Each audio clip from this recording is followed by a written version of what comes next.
बात करेंगे आपके बचपन से। अच्छा। आप तो माशाल्लाह अदाकारी, मगर खानदान में ये कोई रिवाज नहीं था आपके, किसी को भी शौक नहीं था, और हाँ। बल्कि घर में तो रेजिस्टेंस थी। ना ना, हमारे वालिद साहब ज़बान से कम और हाथ से ज़्यादा बात करते हैं। जो मेरे वालिद हाँ, साहब ये तो अल्हम्दुलिल्लाह, उस अल्लाह जनरेशन में तो उनको यही था। अल्लाह उनको सलामत रखे, अभी भी आमीन हैं। रब्बिल आलमीन। और मेरी जो बचत होती थी मेरी वालदा की वजह से होती थी। ठीक। मेरे वालिद साहब इतने सख्त थे कि उनसे तो कोई बात वैसे भी नहीं कभी उनके बैठने में, मैं कभी, मुझे याद नहीं जवानी में मैं कभी उनके साथ बैठा भी हूँ, तो वो बैठते थे, हम पीछे खड़े हो जाते थे, तो हम यही कहते थे अब्बू आते क्यों हैं, ये बाहर ही रख हम बैठ जाए। तो अब्बू आते थे, फिर हम खड़े हो जाते थे। ये एक ही कुर्सी थी, क्यों खड़े हो जाते? एहतराम नहीं सर। नहीं, एक थोड़ी थी अब भैया, ये छोड़ दें आप। अब्बू आ रहे हैं तो अब्बू बैठेंगे, ये क्या था? कुर्सियाँ तो थी, मैं ड्राइंग रूम की बात कर रहा हूँ यार, मेहमानों के सामने। वरना तो हमारा आमना सामना बहुत कम ना। अच्छा, ये एहतराम तो सच बताइएगा, एहतराम था या डर था? यार मैं ये समझता हूँ कि ये एहतराम प्लस डर था। ये डर के बाद का एहतराम? ये हाँ, मतलब इतना हाथ उठा था उनका कि हमारा वो डर भी बैठ गया और एहतराम तो लाजमन फिर था। फिर तो हाँ। आजकल तो माशाल्लाह ये बैठे होते हैं तो हम आते हैं। अच्छा, अब उल्टा मार भी देते थे कि बैठा जाता भी नहीं था। अच्छा, बाद में एक बात बताएं, सीरियस बात है। हम लोग, आप एक, जैसे हमारे भी अब्बा बड़े सख्त हैं, हमें भी हाथ की सफाई का मौका मिला है अब्बा की, कि हमारे अब्बाओं ने पीटा है हमें, और ना सिर्फ अब्बाओं ने पीटा है, टीचरों ने भी अपने अपने हाथ हम पे ही साफ किए। ऐसे ही है, हम इतना पिट पिट के बड़े हुए हैं, अपने बच्चों को हम पीटते नहीं है ना, सवाल ही पैदा। क्या ये दिमाग में हमारे उस चीज की रेजिस्टेंस है, हम उसको बेहतर करना चाहते हैं, या वो भी ठीक था ये भी ठीक है? ये बताओ। देखो ताबिश, बात ये है कि उन दिनों में इतनी ज़्यादा अवेयरनेस तो थी नहीं। आजकल के बच्चे तो मतलब उन्हें तो जो उनके हाथ में जो गैजेट्स हैं वो इतना कुछ जानते हैं इस वक्त दुनिया में क्या कुछ हो रहा है, तो नहीं भी पता होना चाहिए, वो भी इन्हें पता है। जो कि मैं थोड़ा सा मॉनिटरिंग करनी चाहिए पेरेंट्स को। लेकिन उस दौर में अगर माँ बाप एक वो शेर वाली नज़र रखते थे, वहाँ तक तो ठीक है, लेकिन बात थोड़ी आगे, थोड़ी जो ठंडी था ना, वो मेरे अब्बा जी देखने राउंड पर प्रोग्राम ना देखने लग रही है कुछ, अब्बा जी माजरत नाल, वो ज़रा थोड़ा मुझे लगता है वो ज़्यादा था। तो मैं कम से कम मैंने वो ब्रॉटअप नहीं किया। तो कि मैं अपने माँ बाप के बेपना इश्क करता हूँ, प्यार तो छोटी बात है, लेकिन मैं समझता हूँ कि आज के दौर का ब्रॉटअप और आज में दोस्ती ज़्यादा इसलिए ज़रूरी है कि आपके बच्चे कहीं बार दोस्ती न डालने और बुरे हाथों में न चले जाएं। सही बात। तो आप खुद उनके दोस्त बन जाओ, वो आपको सब कुछ बताएंगे। क्योंकि डर की वजह से मेरे बड़े भाई ने कुछ बातें मेरे वालिद से शेयर नहीं की। सही बात। जो करनी चाहिए थी। मैं सिर्फ इसलिए कह रहा हूँ, तो वालिदैन के साथ शेयर करना बेहतर है कि आप उन लोगों के हाथ में अपनी तस्वीरें, अपनी बातें, अपनी वो पर्सनल चीज़ें शेयर कर दें जो कि बाद में आप वायरल हो रहे हैं सुनेंगे। हाँ। और दूसरों से सुने ना, तो वो बेहतर है कि आप ना करें। अच्छा, अब मैं एक सवाल, before we go to the audience and ask them questions, Maula Jatt अभी वाली, the legend of Maula Jatt, जिसमें बाबर भाई आपका बड़ा इंपैक्टफुल कैरेक्टर जब स्टार्ट हुआ, तो मैं बेगम के साथ, मैं प्रीमियर पे था, बेगम को मैंने कहा यार क्या कमाल डायलॉग बोले, और मुझे ऐसा लग रहा था फिल्म में 3-4 बार और भी आएंगे, मगर 4 लाइनें, कैरेक्टर खत्म। बहुत पावरफुल लाइन ही नहीं थी ताबिश, मेरी तो लाइन रही नहीं।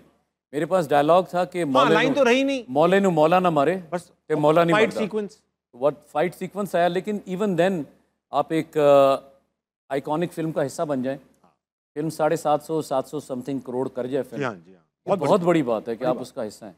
तो मेरे लिए उतना ही काफ़ी था जितना मैं आया, जितना मुझे अल्लाह ने मौका दिया, और मैं मोस्टली उसमें जितना स्टंट है खुद किया। अच्छा, गंडासा मैं माशाल्लाह कोई 250 फिल्में कर चुका हूँ, तो उसमें ज़्यादा पंजाबी हैं, चला ही लेते। तो मैं तो जो गोरा कराने आया था वो खुद कह रहा था वेरी गुड, मेरी ज़रूरत ही नहीं है, डू इट। तो मैं खुद ही शुरू हो गया बस। वेरी नाइस, वो अल्लाह का करम है। फिर बातें सुनने में आ रहा है, अब आप कंफर्म कर सकते हैं, खुश खामोश भी रह सकते हैं कि ये मौला जट का एक प्रीक्वल बन रहा है, यानी कि मौला जट के अब्बू की स्टोरी। हाँ, ऐसा हो रहा है? बस ठीक है, यानी हो रहा है तो के बस हमें हिंट मिल गए। अच्छा, मैंने सुना है कि आपने स्टंट खुद किए हैं मौला जट में, लेकिन आपका तो एक हिस्ट्री रही है कि स्टंट करते हुए एक बार तो आपने अपनी टांगें तोड़वा ली थी, करियर का पूरा एक डाउनफॉल, फिर राइज, ये सब हो चुका है टांगों की वजह से, फिर भी स्टंट खुद कर रहे हैं, आपको समझ में क्यों नहीं आती है? नहीं, वो एक सबक था। अब आपका तो हंसना बना है प्रोग्राम, हंसता, कोई बात नहीं, आप सबक सैड नहीं करना चाहता। नहीं, एक वक्त आता है, एक वक्त आता है ऐसा कि जब इंसान की आजमाइश होती है। सही बात। तो उस आजमाइश में तो नहीं मैं कहूँगा, एक बुरा वक्त था, अल्लाह ने निकाल दिया। एक ऐसा वक्त जिसमें मुझे अल्लाह ने कुछ चेहरे दिखाने थे, वो दिखाए जिनकी आंखों का मैं तारा था। वो तारा रातों रात ज़मीन पे आके गिरा, टांगें मेरी टूट गईं। तो सब ने मुझे वहाँ के ना एक फ़िक्रा मशहूर होता था, एक मैं डायरेक्टर का नाम नहीं लूँगा, वो बहुत कहते थे जोल सितारा, ये हाँ। जोल सितारा है। मैंने वो कान में सुना अपने मुंह से, वो साहब जो मुझे बहुत तारीफ़ें करते थे, मैंने वो सुना, मैंने डाइजेस्ट किया। और मुझे एक रात पहले मेरे पास कोई 30, 35, 40 फिल्में थी गिरने से पहले। गिरने के बाद 1 हफ़्ता लगा तो वो सारी फिल्मों के एडवांसेस, वो सारे लोग मोस्टली कुछ मेरे दरवाजे पर भी आ गए कि पैसे तक वापस कर दो। मेरे वालिद मेरे साथ खड़े रहे अल्लाह के बाद, वो लोगों के पैसे ना सिर्फ वापस किए, कुछ बैड पैच भी आ गया, कुछ ऐसा। वो वक्त मेरा निकला, वो 6 महीने जो थे, मैंने अपनी उस टूटी टांग के साथ और एक बैसाखी के साथ, मैं यंग था बहुत, और मैं इंतज़ार करता रहा कि ये अल्लाह पाक मुझे कुछ करे।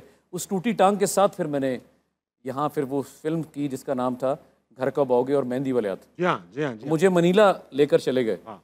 जब मैं मनीला गया, ये आप लोगों के सुनने की बात है, ये आप लोगों की ज़िंदगी में भी अल्लाह ना करे कोई ऐसा वाक़या पेश आए जहाँ इंसान ना बहुत बुरी तरह टूटता है और उसको सामने ना उसकी एक शर्मिंदगी का सबब भी बनता है। आपने सारी ज़िंदगी जिन हीरोइंस के सामने गाने किए हों, आपके सामने वो डांस हो रहे हैं, आप हीरो हैं, आपके 5-5 गाने हैं, वहाँ अचानक पता चले आप विलन हैं और आपके सिर्फ फिल्म में हीरो की तरह कोई 30-40 सीन नहीं है, 4 सीन है, टोटल 4। ताबिश 2 दिन 3 दिन का काम है। 3 दिन भी आप ज़्यादा कह रहे हैं, 2 दिन कह लें, चलें 3 दिन आप आना जाना लगा लें। आपने मनीला जाना है, 2 दिन का 2 दिन का काम है आपका। आपके 4 सीन हैं, खलील-उर-रहमान कमर साहब ने लिखी है।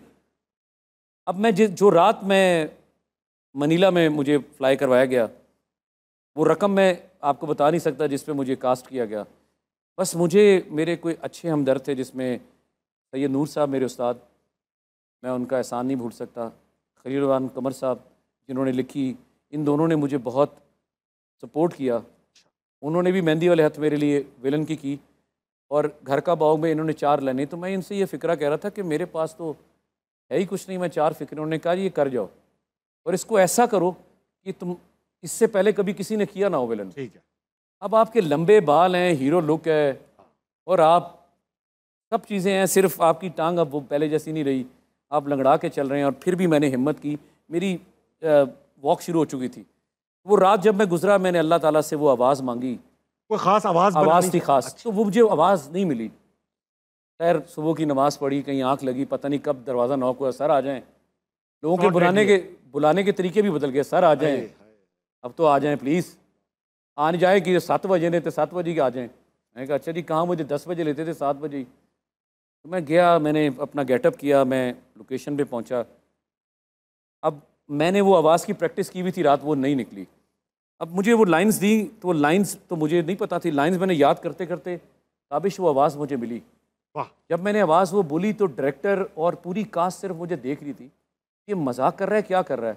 चमक सिर्फ मरहूम इकबाल कश्मीरी साहब की आंख में थी, जो फिल्म के डायरेक्टर थे, जो पाकिस्तान का एक बहुत बड़ा नाम थे। तो वो उन्होंने कहा कि यही आवाज़ होगी। उस वक्त भी चंद एक लोगों ने मुखालफत की, मुझे वो मुखालफत भी नहीं भूलती, लेकिन वो जो पुश था ना, बड़ा ज़रूरी था। मैं भाई इधर आवाज़, एक वो डायलॉग दोबारा, बड़ा कामयाब डायलॉग है खलील-उर-रहमान कमर साहब का। वो ऐसा है कि आवाज़ सुनना भाई, वो ऐसा है कि ज़मीन पर सारे खड़े हुए, वो तमाम लोग जो मेरे साथ हीरोइंस थी, जिसमें सना खड़ी हैं, मीरा खड़ी हैं, साइमा जी खड़ी हैं, शान है, एहसन खान है, ज़ीशान सिकंदर अपनी काम कर रहे, इंडिया से सिरोज खान आई हुई थी, वो भी डांस करवाने उस फिल्म की, वो ज़रा कैमरे के बैक खड़ी हैं।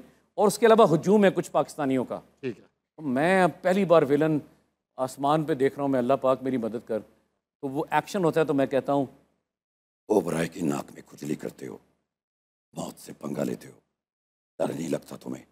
तो वो कहता है शर्मिंदा हूँ। आप बोलिए शर्मिंदा हो। शर्मिंदा हूँ। शर्मिंदा हो तो जिंदा क्यों? बस हट होता है। वाह वाह वाह। आप यकीन करें, वो आवाज़ थी, 4 सीन थे और 1.5-2 साल घर का भोगे सिनेमा से उतरी नहीं। उसके बाद जो उंगलियां ज़्यादा हैं और पैसे कम थे, जो मैं जिसमें साइन हुआ था, फिर 2 हीरो जितने मैं पैसे लेता था एज विलन, और फिर मैं फिल्म करता था। क्या बात है। और विलन वो जिस पे हीरो के 3 गाने और मेरे पे 4 होते थे। वाह यार वाह, फिर फायदा ही क्या हीरो बनने का है।